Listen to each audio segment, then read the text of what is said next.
So we just had our monthly live class with our raw dessert chef certification students, and we had a lovely guest on to interview Chef Agathe, one of my dear friends from local here in Vancouver, BC. She is a former raw vegan cafe owner, which I visited so many times and I loved, called Tao Organics, and now she runs an online culinary academy. So we're going to interview Chef Agathe today. We're going to talk about business. We're going to talk about eating raw and just all of the important, wonderful things. So I hope you get a lot out of this interview today. So I'll just let Chef Agathe do a little introduction and tell us about herself and what she's done over the past years. Oh, thank you so much, Crystal. I'm thrilled to bits to be on this, this time with Crystal.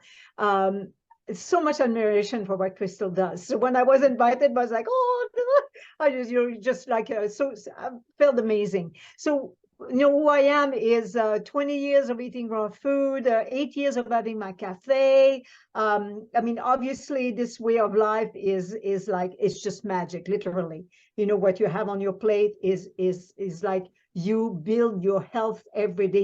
You eat to heal every single time.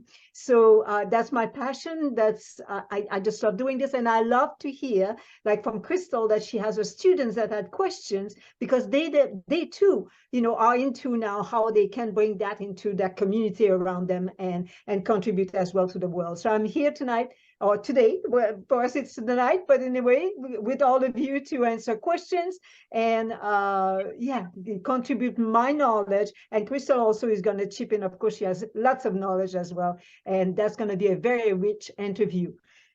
Absolutely. I agree. And so the very first question on the menu is, are you 100% raw? I am. You know what? I am. And in a sense, it's so easy, because what happens is, when there is a kind of a clear cut in your mind, I'm doing this, or if you say I'm doing a little of this and a little of that, it loses its momentum, if you wish. So it's easy for me to just be raw. And in a sense, you know what? I'm kind of lazy.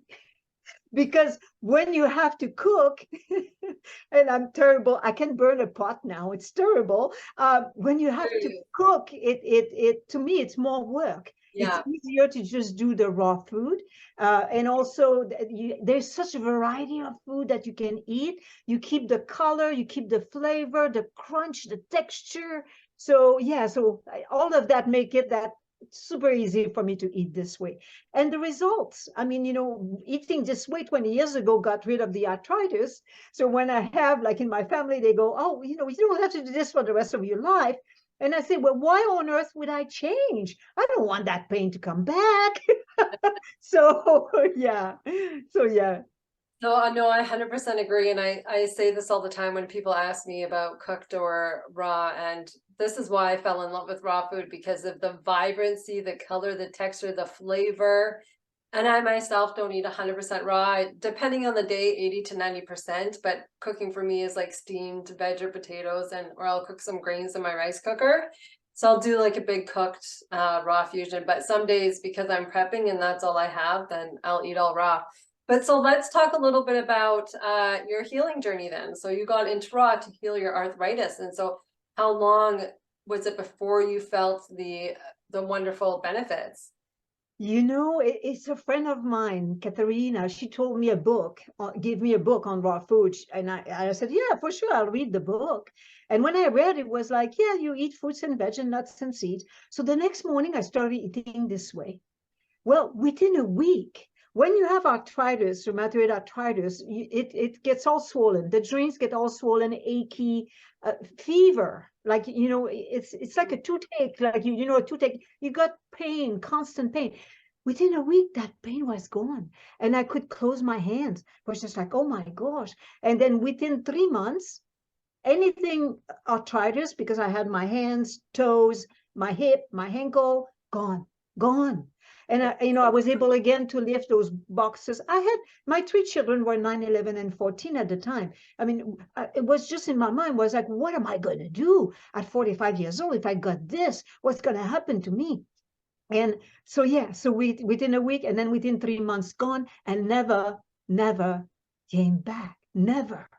That's It's just, amazing. yeah. So wow, you started eating raw at 45. Yes. So it's never too late. Never too late to heal. It's never too late to change your diet. No, no, Care for because yourself. as you know, Crystal, is the cells in our body every single day, cells dies and cells are born, or cells are the body can actually reconstruct the cells until eventually it's no good anymore and then it discards it.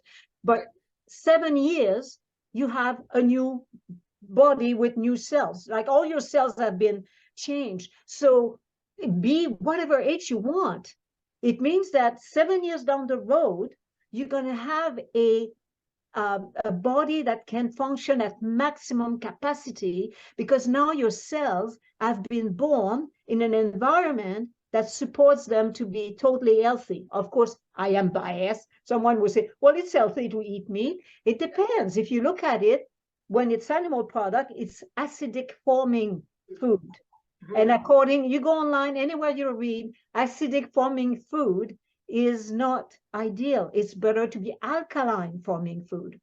So you eat that way, and then in 7 years you have all those cells. That's why, I mean, look, guys, look at Crystal, look at our skin.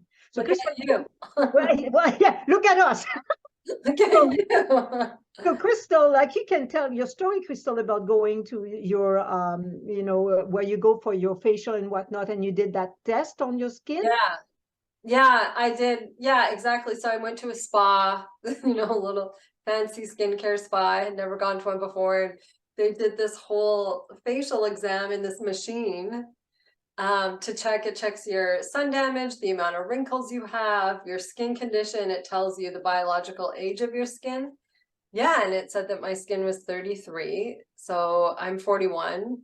And so that was a big bonus, and almost no sun damage, and 97% no wrinkles. 3% away from 100. For 41 years old, I mean, that's I was totally shocked. Exactly. And that is, yeah, and that is a testimonial to the way you eat. Yeah. Because again, that's what I'm 100%. saying, is the food that you eat makes it so, when you look at people, why do they look tired? Why do they have, you can just, you look at their face, even children sometimes, you look at them and they look Yeah. so tired, and they have, like Big bit, yeah, puffy, and you can see the inflammation. Exactly. So that is food related. And Yeah. the same for me. I mean, what it is, no, I come from Quebec. I live in Vancouver. It's 20 years in Vancouver since 99, a bit more. And then, I'll see friends sometimes like I haven't seen for 10 years. And they go, that's not fair. Look at me. I've got wrinkles on my forehead and you don't. Yeah. And I say, just like Crystal asked a question, I said, well, just start now. And they go, well, you have to use cream. I said, no, collagen is in food as well. So eat the food that has collagen. If you want to, attack that right away from the get-go, eat more of those foods. Simple. Yes. No, exactly. And hydration, from the juices and smoothies and the water from the living foods. Yes. You're eating cooked food, the hydration and waters all get cooked out. Yes. Realize this, and then they're drinking pop and coffee all day, and then alcohol. Yeah. So your body is so dehydrated, which then again comes out in your skin, right? Yeah, exactly. Exactly. Okay, so we'll move on to the next question. Did you struggle to get your family to accept your new way of life, and did they follow your new diet? Oh, it was so funny. Funny. So back then, so we're talking 20 years ago, my children, 9, 11, 14, my husband at the time, carnivore, like, meat. And in his family, you must eat meat. In his family, has a sister that is a doctor. Yeah, protein only comes from animal product. Otherwise, you're just gonna fall apart if you don't eat meat. So here I am with, this way of eating. And Yeah, so I did it. I mean, I just went ahead and did it for myself for 6 months, but then I kind of sneak that into the meal for my children and my then husband. So children are who they are. Like, you call them for a meal, and they come 15 minutes later, and the meal is cold. Well, yeah, I called you 15 minutes ago. So what I did is I put on the table a large plate with, there were things to dip and vegetables and things to munch on and crackers and, all sorts of delicious things that were now raw. Yeah. And so they came, and the food was there, and their children, so they started to munch on that. And then I would, serve them some of their meal. So I increased gradually more of the raw, and less of the cook. And also towards the end, they ate their burger with my chili sauce instead of ketchup, with my dill nut cheese instead of cheese, in a lettuce leaf instead of a burger bun. Like a bread bun, you know what I mean? And then I put their meat burger in there, but that's it. And then eventually I switched to the raw burger. Now, what I did as well is all children are the same. When they eat something they love, don't tweak it after, don't change it, because they'll tell you, no, it's not the same. And that's what happened for me. Oh, Mom, it's delicious. I do it 3 days later. Doesn't taste the same. And then they wouldn't want to eat it. So when I made food, I had them come in the kitchen with me, and I transfer everything in gram. So when you work with grams, it's easy. You can really recreate. It's very close, unless you buy celery that is too old and yellow. Of course, it's not going to be the same taste and that sort of thing. But otherwise, the grams are very close, and then you can recreate, if not the same, almost the same. But also, I had them come in the kitchen, because raw food, the beauty of raw food is what you make is what you get. Even when you dehydrate, when you taste your dough before dehydrating, you already have a sense of what it's going to be, because all it's taken out after is water. So I had them come in the kitchen. So I had them participate in the development of recipes. Nice. And then that was easy. Yeah. And then they loved it. And also, I just didn't have in the house, all the things I was buying before, not knowing any better, the goldfish and all that. Oh my gosh. Imagine that. I went to Costco. I bought stuff from there, oh my goodness, when I think of it, but I just had none of that at home. And then that was easy. Yeah, super easy. And that's cool, when they do those with the parents, that they raise money on those Friday once a month, or I don't know how often they do it now, but they would raise money by having the lunch bring to school, like it would be pizza. Oh, okay, yeah, just like that sort of thing. So what I did is I bought the pizza, but the raw pizza. What they had, I had the equivalent in raw, and I brought it to school. So they had also a special lunch, but that was made by me. And then the teacher were asking, can you bring me some too? Nice. That's amazing. So, when at the cafe, at my cafe, my clients would say, never mind if it's raw. When it's delicious, it's delicious. We want it. Yeah. Exactly. I love that. And then that's how you get people interested in it, right? They just have to taste it. Yes. You don't have to tell them that it's raw. You're just like, eat this. Well, especially like, I want more. Especially what you do, Crystal, with desserts. Yeah. You don't say it, they don't know it. No, well, that's why I love desserts too. Raw desserts are the best gateway into plant-based food. Yeah, I mean, I talk about this all the time. My husband's a construction worker, blue-collar guy, and he brings all my desserts to work. And the guys, at first, he didn't tell them that they were raw. So I think the first one was the double chocolate red velvet brownies that I have in my cookbook. And they're just like downing these brownies and like, these are the best brownies. They're so moist. They're so good. And then after, he's like, yeah, they're raw vegan and made with real beets. And they're like totally shocked. Now they're always like, do you have goodies? Did your wife make any goodies? Every day? And like, so I was testing out this banoffee cake. I made a nut-free banoffee cake that I'm adding into my nut-free raw cake course. Oh my gosh, the flavor, I can't even, so the best compliment ever. So Colin brought it to work, and the guys are devouring it, and they said that it brings them back to their childhood. Oh, wow. It's just so nostalgic for them, this cake. Wow. It just has like all the caramel and the coconut and banana and yeah. So I was like, oh, that's the best compliment ever. Yes. And as you're saying, Crystal, what happens is when you cook food, you alter the structure. Mhm. And that affects the end result. Very simple thing that people can do, even though if they're not into eating raw yet. Mhm. Real raw food has the mangoes that they sell. They Right. are dehydrated at a low temperature. Yeah. If you can, and of course this goes around the world. We're talking to people around the world here. But if you can get a fruit that has been dehydrated at low temperature and compare with one that has been dehydrated just like Yeah, from the store. Yeah. yeah, But you you'll see, from the store in a package. The yeah, exactly. You'll see, first of all, you see the color is gone. You don't have the rich color high temperature anymore. color is gone. Yeah. And then you see the flavor is totally muddled, like Yeah. it's not here or there, and the aftertaste doesn't stay in your mouth either. So there is that as well. Like, when you eat one of Crystal's cake, I know I had the chance to do that. The aftertaste. So you Yeah. eat, and then 5 minutes later, you still have that You still chocolate taste it. taste. So whatever it is that you're eating, like just the Yeah. banana she's talking about, and that's what it is. Like it's an experience. I mean, Mhm. eating becomes such a joyful experience. Not only you feed your body with all the nutrients, but also there is joy. Like what you experience in your mouth is just like an explosion of flavor. Yeah. Well, this is why I fell in love with raw food. And when I first started eating raw, I did a 21-day raw food meal plan because I was trying to build up my immunity because I was sick all the time. And so this is why I started getting into raw too, for health reasons. And when the first week, I mean, that was everything that I had said. I said, I can't believe that food can taste like this. The texture, yeah, the textures, the flavors, everything, just the way that it looks. I mean, it's so inviting because the vibrancy, and you just look at the dish and you're like, wow, I want to eat that. And yeah, that's the thing that got me into, because I hated cooking.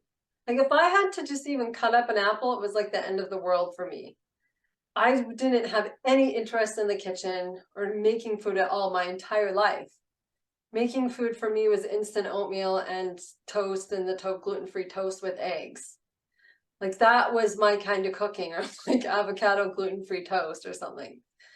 And so, yeah, I mean, raw is what really got me at my creative juices flowing, and I just found this passion. Yeah, and then what you're saying there, Crystal, is so important. You see, because our body wants to heal, first of all. Mhm. Now, in order to do it, it needs the fuel. So the fuel is what we're talking about today, this raw food.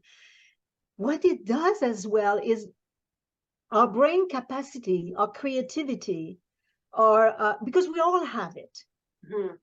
But when the fuel is, think of your car. If you don't put the right fuel in it, you don't put diesel, you put the gas, unless you have a car that runs on diesel. It runs. But when you don't, like, oh my gosh, animals are the same. To who has a dog, the drill. I mean, you go to the vet and Yeah. they say, got this, got that, give it that food, this food. Animals are better treated than human. Yeah. I know. So Animals are smart because when they're sick, they don't eat. They they fast don't eat. And also when they're sick. yeah, and I believe that when you go to the vet, if your animal isn't right, they'll look at the food. You go to a doctor, they Yeah. won't even ask what you eat. They'll Yeah. just give Right? you. I don't want to say all doctor, but what we hear usually. I haven't been to a doctor for 17 years, so I wouldn't know what. I never looked at it that way. Yeah, But that's a good it's analogy. not a question they ask. What is it that you eat? They don't ask what you No. eat. So what we eat feeds everything in our body. And as well as what Crystal just said, she has that food, it just wakes up her creativity, it wakes up her, and it has this serotonin and dopamine and then oxytocin, and then you just, yeah. Oh, and then the other thing is, when you eat raw food, our red blood cells have negative and positive in each. So when they meet each other, they bounce. That's why I'm bouncy like I am. Yeah. So they bounce. Yeah. But when you feed it and not and that charge is not being created or kept up, they start to glue together.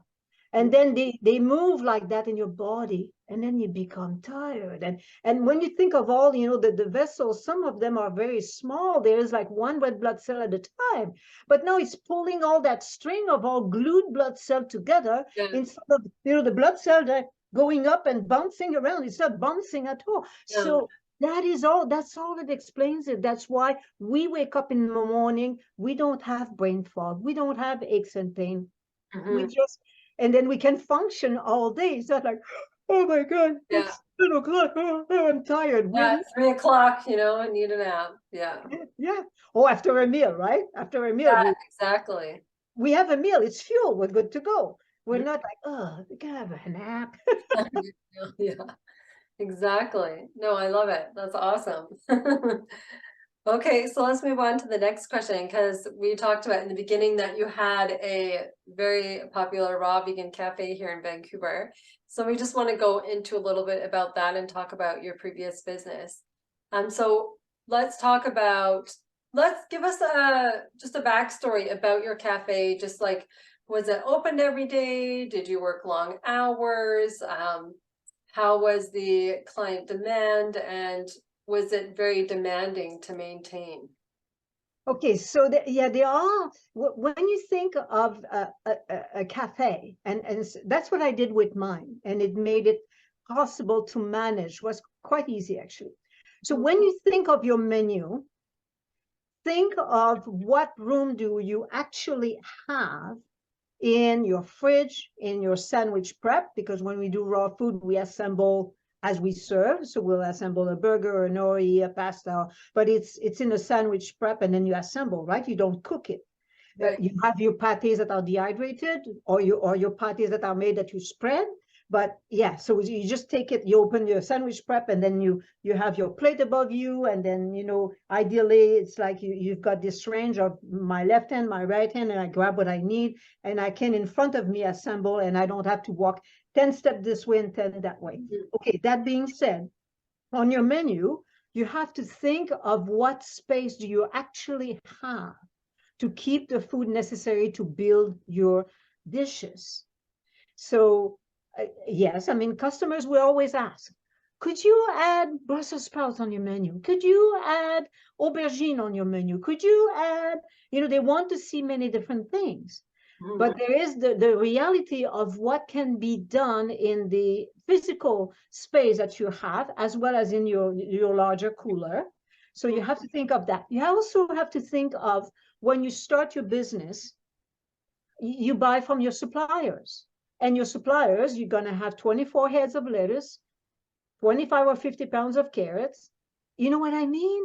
So it's large quantities. So again, if they say, add Brussels sprouts and add asparagus and add this and add that, well, if you don't have the clientele yet to actually consume that food, you cannot go that route yet. The way maybe to do this, you want to introduce a new dish, and then you don't know yet if it's going to be a go, make it a special dish on your menu. So that's the special for today, do a blast on your social media that you're offering that or something, but you have to keep that in mind. So there is that. And also, a very large menu isn't ideal either, because now you have to, like Crystal, for example, or cakes. Let's say you have those cakes in your display case. Well, if you have 3 cakes, then most likely by the end of the day, they'll be gone. Exactly. If you have 10, they won't. Now, what happens with that? They start to oxidize. So, so there are those things to think of. So that's the way I worked at my cafe. I found ways of offering so that I could, manage the food. It's not cooked. It doesn't last as long. I mean, a cooked cake, it will last longer than a raw cake, for oxidation, that is. Of course, when it's cooked, it doesn't oxidate. It's dead. Yeah. It oxidate. And so I used to explain oxidize. Exactly. I said oxidize. So I said to people, I explained that, yeah, it cannot oxidize because it's dead. And we go, what do you mean it's dead? Well, it's cooked. You know, Yeah. if you put wood in a fire, it turns black. Well, that's it. It's gone. You know, there's nothing else going to happen to it. But if you have something that is live and then you cut it, once you cut it and you know prepare it, it starts to oxidize. Mm. So keep that in mind. The staff, when we think of the staff, it's an industry. You know, it's just the industry. You could.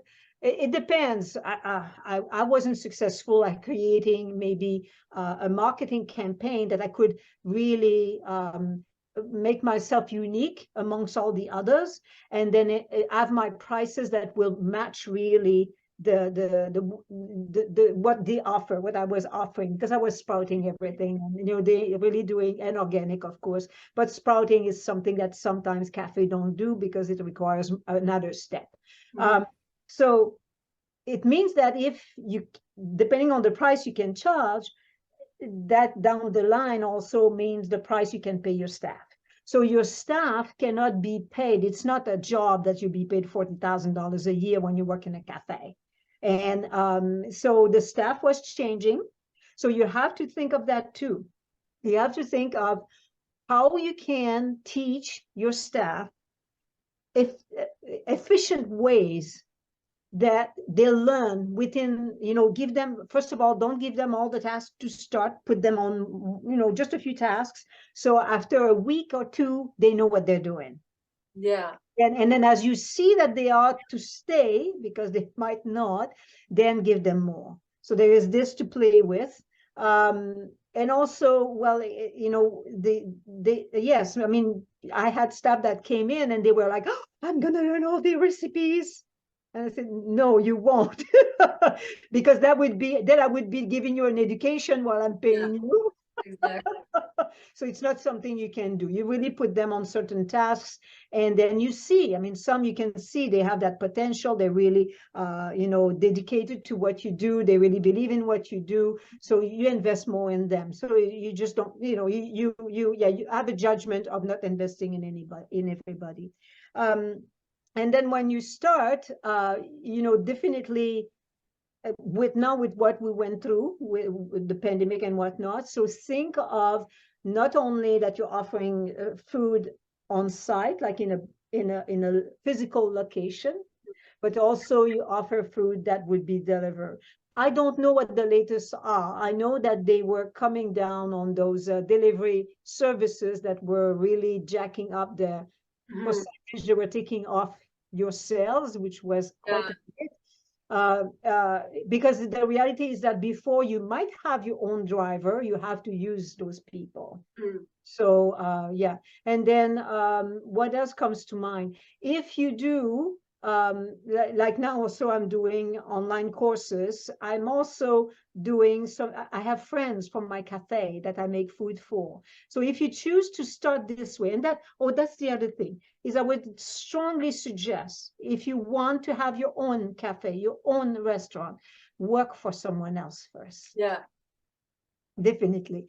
I myself, I just jumped in and did it. But I mean, you know, I learned a lot. That must have been a lot to learn. Yeah, lot to learn. And so go and you know, work for someone else first, learn from what they do. And then you can see, of course, you'll see things that, you know, could be improved or not, but you learn, you're learning. And then after that, you can do your own. The other thing that came to mind also is, you know, in anything that you do, anything, why would you do it? Yeah. So what is that? What is this why that doubts will come? Mhm. Challenges will come. I mean, you know, we are just talking about that before. Yeah. So what's your why that makes it so strong that even if you get drive over by a truck and you go, man, not again, I can't take anymore. You find a way, because as they say, at the top, it thins out as you get more and more into you progress more and more and more in your skill, in your field, in your line of work. Less and less people are up there. Why? Because who was there before wasn't enough of a strong why. And you want to establish that before you start. You want to really make sure that it's think back in your life of something that you took on, and whatever happened, you continue, and you know that feeling that whatever happened, I'm in it and I'm doing it. And then you come with ideas. Like when you want it so much, you come with more ideas. When it's like, oh, that didn't work, and you just go, okay, that's not for me, then the ideas won't come.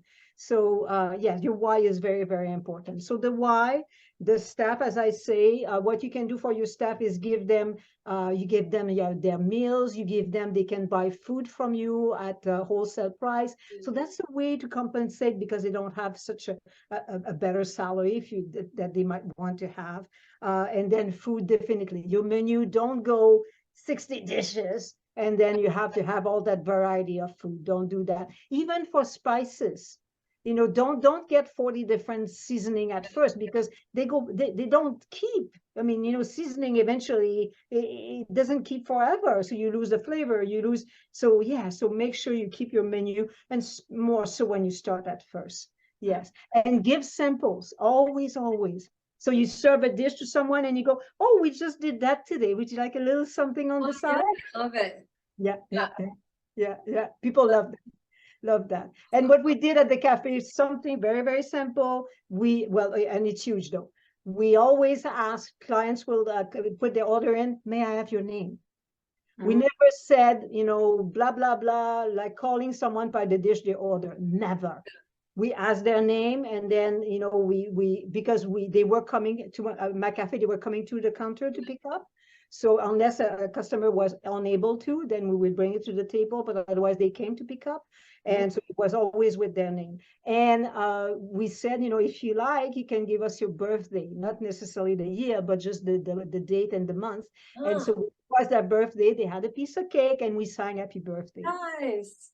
Yeah. Oh, that's amazing. I love it. Yeah, it's the little things too that make them feel special and make them want to come back. No, I love that. Thank you so much. I appreciate it. That was a lot of really good information. Thank you. You're welcome. I love that you said that's really important too, is to go work in a commercial kitchen first, see how it runs, see the processes. If you've never done that before you open that kind of establishment or anything in business, right? Yes. Good to have that experience first. Yeah. Okay, great. So that goes into our next question. So let's talk a little bit more about, what were your biggest surprises when you had launched your cafe? Anything that you would do differently now today? Oh, well, I would work for someone. Get that experience first. Yeah. I would work for someone for sure. And then, my why is so strong that for me, it wasn't like, oh man, what on earth did I do? That was never that. It's true that when you open, that sort of establishment, it takes your life. So there is that too. I mean, don't go into this and go, oh yeah, after a year I'm gonna make, travel. No, not yet, not yet. So I did work many hours, but like I said, I mean, in my case, it's more play. Really, when I work, it was one of my staff was unhappy, then it was work. But otherwise, I love my cafe. I love my customer. I love making the food. I love coming up with ideas and strategy and ways of organization. I loved all that. So the biggest surprise or the biggest thing is, well, of course, I always love when customers would just come up at the counter. They would, like, there's one of my clients would come with a friend, and then that friend would come up and say, I don't know how to explain this, but it's the first time I eat that sort of food, and my body is happy. Oh my gosh, I love it. Oh, it was just like, they would really, even though the first time, Yeah. they would really I feel, know this feeling. yeah, they would really feel, and that's what it is, because you're feeding live food. Oh, sorry, again, I just had the dogs are barking. Let me just close the door. Oh, okay, for sure. That's the little guy. Yeah, they're going, Mama, what you doing? Oh, there, no, because my husband just got home, so they bark at, whenever anyone's near or they can hear him coming home. So yeah, sorry Yeah, about yeah, that. that's their welcome. That's their welcome. Yeah. But yeah, no, people would just be totally surprised. And the thing also that, like, I knew what it did for me. Of course, I got rid of arthritis, rashes on my face. My mother had psoriasis and a bad rosacea. So it was my case too. It would crack and bleed here. It was so painful. So many things happened for me, and of course my weight went down and all of that stabilized and whatnot. I mean, literally, before eating raw food, I would look at the cake and gain a pound just by looking at it. I'm not kidding you. It was terrible. And now I can eat whatever I want. But the other thing was, people would come to me and say, I'm celiac. Well, when it was all wheat free, but still, I mean, celiac is like, I can come to your cafe, eat whatever I want. Yeah. And then people, diabetes, because I sweeten everything with dates, a few with maple syrup, but with dates. And he would say, "Oh my gosh!" They would look at the menu. I can eat everything. I can eat the dessert. I know, it's the best. They were beside themselves. And so there are people with high blood pressure, cholesterol, gut issues. Yeah, they would say, I can eat your food. I feel so good when I eat your food. So it's so, and that too, when you hear it from someone else, because that was my experience, certainly what I saw with my children, even my husband at the time, he had sleep apnea, and that resolved that as well. Yeah, But amazing. when you hear it from other people as well, it was it's so beautiful to hear that what we're doing is we're making delicious food, gorgeous food. I mean, look at Crystal's desserts. I mean, you look at the book and a recipe book, and you're salivating when you look at the photos. But we make delicious, beautiful, gorgeous food, and it's healing. Yeah, Every meal is healing. you're changing people's lives. And yeah, you're not saying like, oh, I'm what's the expression? Splurging? What's the expression? When you do something that it's not exactly the Yeah, good thing to exactly. do. And then you feel so guilty after. Yeah, well, no. I mean, what what you see behind me, the lucuma parfait, what was one of the things for my children they love to have for breakfast. Mhm. And they would say, Mom, can I have this? I said, well, of course, because it's made with, nuts and fruits and dates. Yeah. And yeah, way better than those cereals coming from a box. Yeah, exactly. More a parfait from Tim Hortons. Oh boy, yes. Yeah, that's awesome. I love it. Yeah. Thank you so much. It's a lot of really good nuggets there. And okay, so let's get into, because we've been talking about the food. So let's get into, because you had a lot of really good points when we talked to the students about your plating process and you're plating your dishes when you're serving them at your cafe. So let's Yes. just go into some detail on that. Yes. So it's very important when even if you, work in a commercial kitchen, it's all the same. The way you're setting up your workspace. Mhm. Every step, 100 steps is a minute. Mhm. So in my cafe, I had a station for desserts, a station for sweets, a station for smoothies. I had stations so that when my staff was working there, they would literally, one step to the right, one step to the left, extend their arm, and it would be, reaching just that way. Mhm. At my cafe, we had, of course, if you work at the till, as soon as you touch money, you wash your hands. It's, Mhm. what happens with that. So I had a sink 2 steps from the till with, with the pedal, and then they could wash their hands quickly.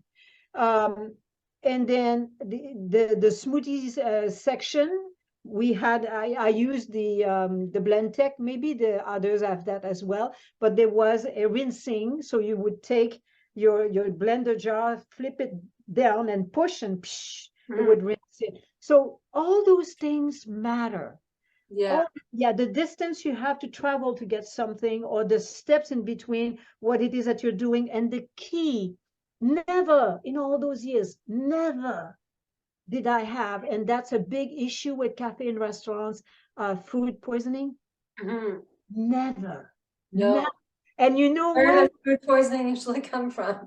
Meat and dairy and fish products. I mean, Yeah, and animal products. you know what? The coastal health, the first time I opened my cafe, back then in those days, I mean, we didn't have the pandemic. Now people walk around with masks, and so we don't know if what's going on. But anyway, back in those days, wasn't like that. Well, the guy put the mask before walking in. He was so concerned that he might be sick and this raw thing, nothing is cooked. Oh, So in all those years, never. And my last cafe, because I moved a few times, the coastal health was just across from me, and they would send their students to my cafe to see how it was done as an example that when you went to other places, it should be done this way. We had everything labeled, everything with dates, everything, again, the same thing is that if I'm working on something that requires refrigeration, I had my surface was one of those 2 doors I had. It could be even 3, 4 doors. And it's underneath you had the cooler. Everything was like that. Like they were working on preparing the celery. And the next was carrots. Well, the carrots were waiting in the fridge, not on the counter. Not many things on the counter for a long period of time. And they had a timer. It was, nothing that could stay too long to start developing the little bugs you don't want in the food. So that is very important as well. When it comes to that sandwich prep, I was saying earlier, I had above me, there was a, first of all, it's simply the, those racks that you can put the shelving, the metal shelving, and not solid, so that it's easier to clean. Like you would just the crumbs, the whatnot would just fall through, and then you can clean. But above it, I had a plexiglass. You should have seen the dust that collected on that.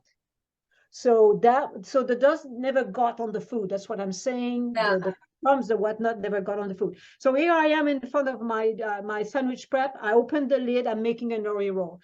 I could grab a plate, put it there. I could grab the pate, put it here. I could grab the nori sheets. So everything was, and then in your order also of your sandwich prep, if I had the shredded carrots were for the nori roll and for the pizza and for the parvati rolls. So in that area, I had my pate for the nori, the pate for the parvati.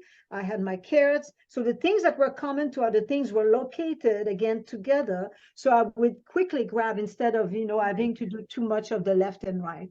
Very important. When you limit the number of steps, limit the number of, it's huge in preparing a meal. I mean, we could shave, like literally we were able to assemble a burger in less than a minute. Assemble the nori rolls in less than 2 minutes. And that was calculated because now comes the price, right? Yeah. So you make your list. So you have your, and I use a spreadsheet. There might be software now that do that, but I created my own in an Excel spreadsheet. It's easy to do. And then I had my ingredients, the number of grams. So when you have staff that is not used to, they have to, because that's the other thing. A client that comes to your cafe, to your establishment, or to whatever it is that you do, you have clients, they are expecting to have the same taste. Yeah, the same every time, yeah. So if they came and they bought and they come again because they loved it, and then it's not the same, they won't come back. Yeah. You know the how we human beings do that? You never. Well, for a client, it's the same thing. They'll come, love it, come the next time. No, they don't come. It doesn't take, I mean, it might come a second time to try again, but if again it's not good, they won't come. They won't come back. So you just lost a client. It's huge. So when you have staff and you train them, then they use the scale. You just put you have your scale, and then you put your a board that they can work on, and then let's say they do the nori roll or the burger, so they have it on. You have portion scoopers, so that gives you It's very close. I mean, maybe a few grams off, but it's very close. So you use that for the sauce, that for the, and then that's exact. But then when comes the alfalfa and the, so you can weigh it. Mm. You know your cost. Yeah. Because they don't know. Like, I mean, I had, at first when I taught the nori, my nori would be about, oopsies, about the size of let's say a little bigger than a toonie. But then I would have someone, they come in and it's just that big. It's just like, whoa, Yeah. you can't do that because now the ratio of the paquet, And they expect it now to be that big all the time. they expect to be that big, but also the taste that myself, I had established was balanced. We had the sea pate was a portion scooper. So it was the same thing, 40 grams. But now you have that same 40 grams, but now you just did double spinach, double alfalfa, double carrots. The ratio isn't the same anymore now for flavor. It's not the same. So yeah, no, you can't do that. So that's very important to do that as well. Yeah. No, I agree 100%. Yeah, I think most commercial kitchens use grams. Yes. Yeah, for making their recipes. Yeah, and especially because when you're training staff and having new staff. Yeah, and that's how you can price, right? I mean, you half a cup of something, how you price half a cup. But you have 20 grams of spinach, 10 grams of carrots. I mean, it's easy because your price is there from your supplier, so much per gram. Now, when you do your pricing as well, you have to include, you have your ingredients and you do that, like the grams, and prices change throughout the years, of course. So what you do is keep track. Okay, I got my case of, let's say, what comes to mind is community mushrooms. They are $17.60 for a case of 5 pounds. Not 5 pounds. Yeah, 5 pounds. Yeah, $17.60. So you start in January, $17.60. In June, it's now $16.40. In September, it goes up to $18.60. So you do an average. Right. You average out your price and you keep that throughout the year. Right. So sometimes of the year you pay more, sometimes you pay less, but you always have that median, that average price across the board, and keep track of that because it changes. Like now we know while we're going through the pandemic and all that, the prices have gone up. So there is to keep that. And then when you do your costing, I mean, if you do, like, of course, when I was in front of my sandwich prep and I had a party of 10 people coming for dinner and I had 6 of them that order burgers, well, I did 6 lettuce leaves, 6 pate, 6. So, I mean, my less than a minute burger went down to half a minute because now we're doing 6 at the time. Volume. Yeah, exactly. Yeah. But calculate maybe, when you do, let's say you say, well, hopefully I do 2 at the time, maybe if you want to, but calculate again more on the higher time than less time, because your less time will help you to compensate with the time that it didn't work, let's say. Exactly. And that's a really good point. And especially for people who have catering businesses or do meal prep, is you have to have a minimum. We talk about this all the time. It takes the same amount of work to make 1 portion than it is to make, say, 15. You know what I mean? You still have to make it. So this is why it's so important. You have to. Because what you just said there, Crystal, is, like your cakes. You make your cakes. Well, you use the food processor. So if you have to wash your food processor between each different cake, that takes time. Yeah, exactly. So you have to, you keep that as well. Your prep time, your setting up time. So you set up to make a batch of, 8 cakes the same, or you set up to make 1 cake, it increases your cost. Yes. Yeah, exactly. No, that's awesome. Thank you. Well, that brings us to the end of our questions because we covered everything. Wow. But yeah, I just wanted to touch also on, because when we were talking about how your family accepted your new way of life and eating, and did they get to follow you? And so, I mean, for me, it's funny, it's always been a struggle in my family. I mean, I'm still dealing with this, and I'm the only one in my entire family that eats this way or even eats vegan. And my husband, he has improved his diet over the years just by me rubbing off on him. So he's more pescatarian now, which is good, which is a huge leap and a huge jump. But yeah, I just want to say for people out there who are struggling, just The number one thing is to stay true to yourself and not be swayed by anyone else. Don't get peer pressure. Just stay true to you, what you're doing, because eventually it will rub off on those around you. And once they start seeing the benefits as well, then they're going to be like, what are you doing? Like, tell me more. Exactly. And then you're going to be the one in your entire family where everyone comes to you for health advice. Exactly. Or food advice, right? Exactly. And what I can tell about this, Crystal, so what happened for me now that I look back, like I was saying, my husband at the time, his sister, a doctor, and not agreeing with this because what she knows, you see, Yeah. when you are in a situation where, I mean, food is in all culture. I don't know of any culture where it's not the case. Food means a lot. You gather around a meal. It You is. celebrate with a meal. You know, who goes to a home and you all sit down in the living room? You all stand around in the kitchen. The kitchen is the heart of a home. The meals are the heart of a gathering. So everyone has their own proud about doing a dish that they are known for, you know, oh wow, you know, so and so that dish. So they are known for what they do. Some are not, so they order out, but I mean some are. And so as you say, you know, what you do is I invite you that was my mistake that I haven't done. I invite you that when you go to a gathering, family, friends, whatnot, to ask their support. It seems strange to ask someone to support what you're doing because it's like, well, if I want to do, I do what I want. Yes.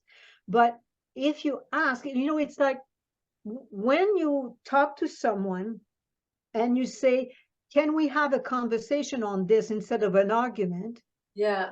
Then you have a conversation, like we agree to disagree, you know that expression. So then we can keep talking. But if you come on and say, oh no, what I do is better than what you do, and no, then that doesn't work. Not that's what I did, but you know, it's what I'm saying is, for me, what I did was the best for me, and obviously the results were there. For my in-laws at the time, what they believed was the best to do. So we both were in our on either side, we were doing the same. Yeah. I felt the best, I was doing the best, they felt they were doing the best. So there is no point in wanting to convince, as you say, watch me going, because now after all those years, of course we talk, and they now eating organic, and they now see what I do, and they're proud of what I do, and they see the benefit. Back then it didn't happen that way. Yeah. And so, and what happened is, it took me a while, because what I did is, imagine, I don't know if you can imagine this, but I dimmed my light. I became very quiet. I became like the wallpaper on the wall. You Right. wouldn't hear me in a family gathering. Imagine that. So it took me a while to come back to myself. Yeah. So what I'm saying is, it's totally feasible. You just say, I'd love to come. Yes, please, you know, in the family gathering, friends, whatnot. This is what I eat. Don't be offended. Please support me. This is what I do. And it's working for me. So if it's okay, you know, we'll proceed this way. What would you like me to bring? And sure enough, they'll ask you for a dessert, because that they ask. I mean, they didn't want me, the other food, no, but the desserts were like, oh yeah, bring a dessert. So yeah, so ask their support, and then and no confrontation, no trying to convince. Like I said, you know, they'll see you going, and eventually they'll go like, you know what you're doing. I mean, at first I thought you were crazy, cuckoo, but I see you now. And you know, after 20 years, it's the same. Like my ex-in-law, they look at me and they go, wow, you know, it's amazing that you got all that energy. Yes. Nice. I love it. Oh, that's awesome. Thank you so much. I appreciate it. So I think that comes to a close. We have discussed a lot. We've been going for over an hour almost. So Oh my gosh, have we? So I just want to say to complete is that leaving food is different than you know what we know of making food otherwise. And I want to say to people, it is just like we said, if you open a business, it's clever to work for someone who actually is doing it and learn from them. Yeah. So in Living Food is the same. Crystal and I, we did the mistake. Mhm. We did things that didn't work out properly, and we tweaked and tweaked and tweaked. Still do. I mean, we're still Yeah, learning and making mistakes. constantly, That's the yes. whole part of. So it's clever to actually, go to Crystal. You can ask me as well, but go to someone who has, and again, who has done it for a long time. Mhm. I always say, to someone, they go, because there's so many fads now. There's so many, oh, this diet, that diet, do this, do that. I mean, it's all over the place. You just go, which one should I take? They all say they're good. The question is, have you been, what, Crystal, for you is 10 years, 10 years a bit over, right? Yeah. What, Yeah, 10 years, yeah. 10 years for Crystal, it's 20 years for me. So ask someone like that. Mhm. If for 10 years they've been doing it, and they look like, I mean, they have an age kind of stuff. They're full of energy. They glow. Their eyes are shiny. So there's something there that they know. So go to people like that to ask for Mhm. guidance. And because I know Crystal and I were both the same, because we have this way of life has given us so much. And of course, when we compare to other, we go like, oh, wow, no kidding. I'm really in a great situation here. Yeah. So we want to give this to people. We want to teach, and we have ways to teach. So, reach out to us. We're there to guide, to help. We have so much that we can offer, and cut the time.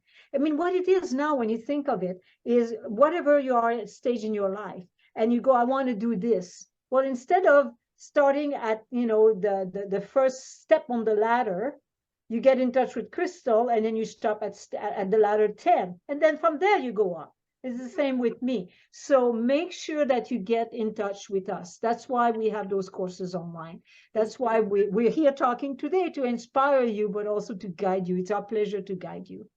Exactly. And we both started teaching because we wanted people to feel the same benefits as we did.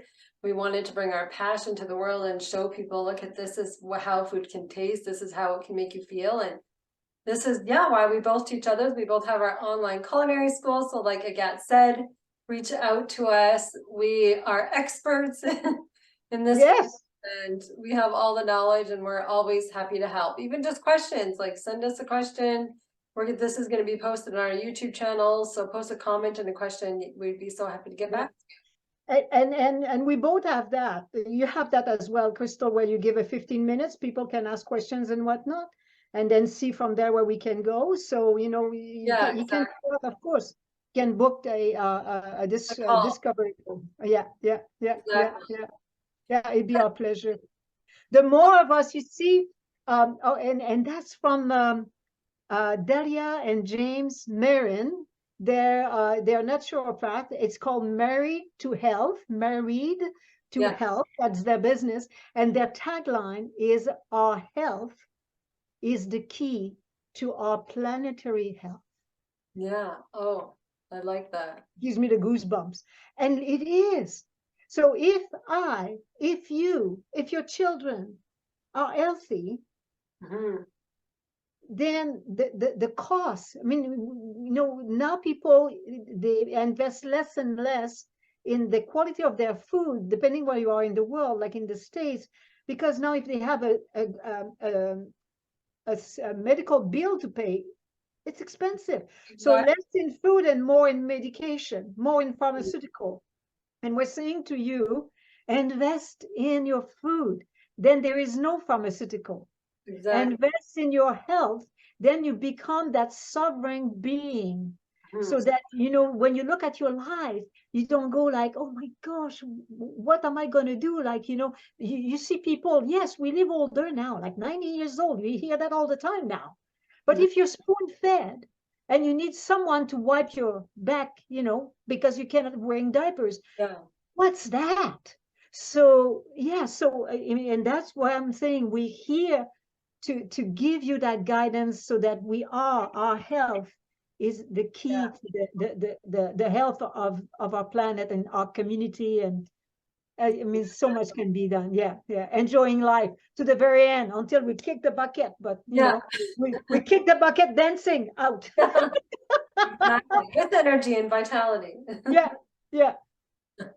Good. Well, thank you so much again. It's always a pleasure to talk to you. I really appreciate it. And I hope whoever's watching gets a lot out of this interview. Again, reach out to both of us if you have any questions. We'd love to help. And I will talk to you soon, Agathe. And thank you so Yes. much, everybody, for watching this. Aw. Thank you so much, Crystal. Bye bye, everybody. Yeah, have a good day.